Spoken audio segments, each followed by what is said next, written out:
एक young couple Siya और आरव एक दूर दराज के इलाके में छुट्टियां मनाने के लिए जाते हैं। वे एक पुरानी रहस्यमय हवेली में रुकते हैं जो स्थानीय लोगों के अनुसार प्रेत बाधित मानी जाती है। वहां रहकर दोनों के बीच का रिश्ता गहराता है, लेकिन हवेली के अजीब रहस्यों के कारण उनका प्यार एक डरावनी परीक्षा से गुजरता है। शाम के 6 बजे का समय था। पहाड़ों के ऊपर सूरज धीरे धीरे ढल रहा था। हल्की ठंड और हवा में मौजूद घास की खुशबू ने माहौल को और ताजगी से भर दिया था। सिया कार की खिड़की से बाहर झांकते हुए बोली, और अब ये जगह कितनी खूबसूरत है ना, मैं तो यहाँ बस जाना चाहती हूँ। आरव मुस्कुराते हुए स्टीयरिंग पर ध्यान देते हुए बोला, हाँ बस वो हवेली तक पहुँच जाए, फिर देखो ये हॉलिडे तुम्हारे लिए यादगार बनने वाला है।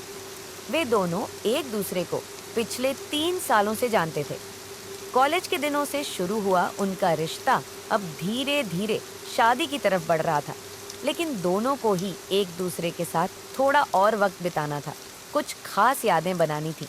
इसलिए उन्होंने ये ट्रिप प्लान की थी। हवेली तक पहुंचते पहुंचते रात हो गई। वो जगह कुछ अलग थी। अंधेरा होने के बावजूद हवेली की खिड़कियों से हल्की हल्की रोशनी बाहर आ रही थी। यहाँ कोई और भी है? सिया ने हैरानी से पूछा। आरव ने जवाब दिया, हो सकता है, शायद केयर टेकर होगा। दोनों सामान लेकर अंदर गए। दरवाजा पहले से ही खुला था। अंदर की सजावट पुरानी लेकिन शाही लग रही थी।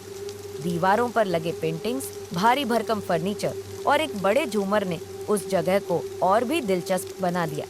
रात का खाना खत्म करने के बाद दोनों अपने कमरे में चले गए। कमरे में एक बड़ी खूबसूरत खिड़की थी जहां से चांदनी सीधे अंदर आ रही थी। सिया ने खिड़की के पास खड़े होकर कहा, आरव, ये जगह कुछ अलग सी लग रही है।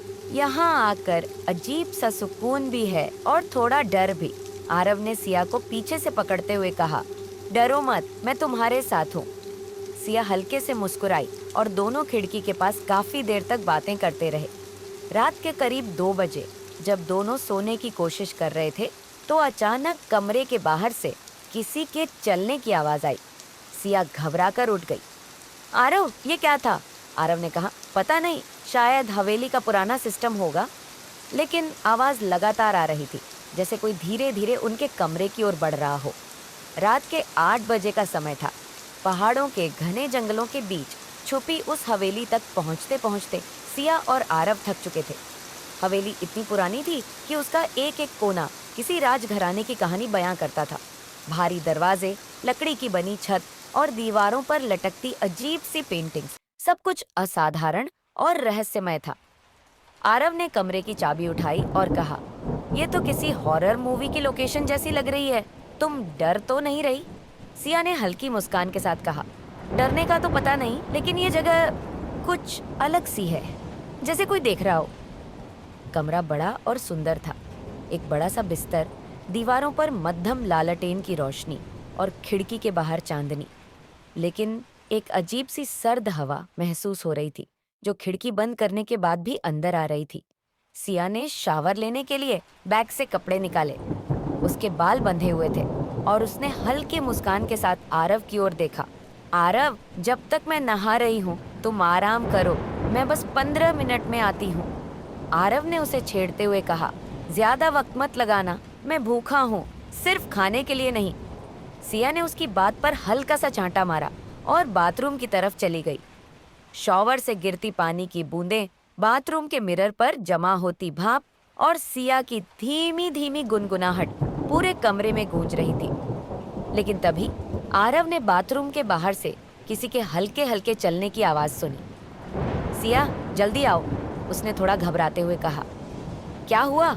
सिया ने अंदर से जवाब दिया, कुछ नहीं, बस जल्दी आ जाओ।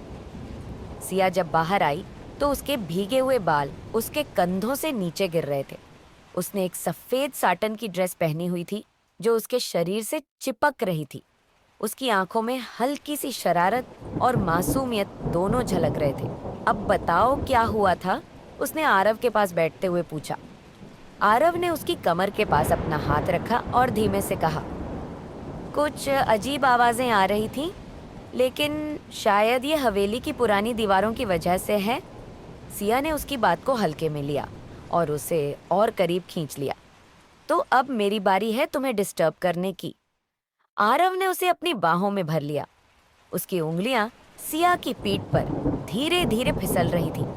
दोनों की सांसें गहरी होती जा रही थी और हवेली की सर्द हवा भी उस पल को गर्माहट से भर रही थी। लेकिन ठीक उसी समय कमरे के बाहर कुछ गिरने की आवाज आई, जैसे कोई बड़ा सा वजनदार सामान फर्श पर गिरा हो।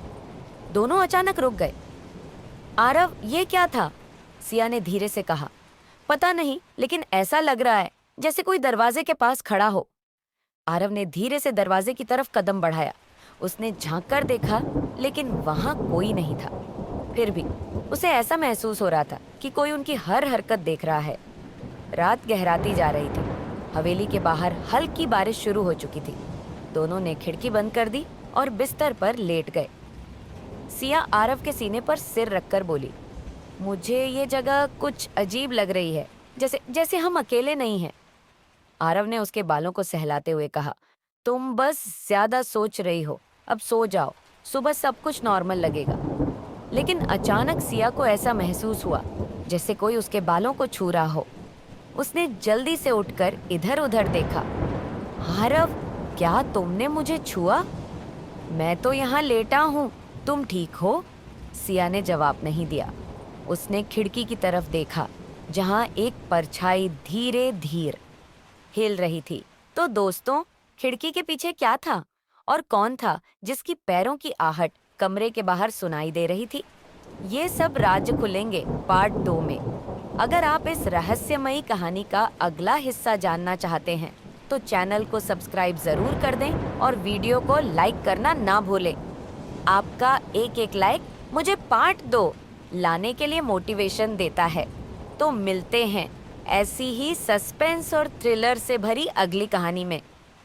तब तक के लिए ध्यान रखिएगा।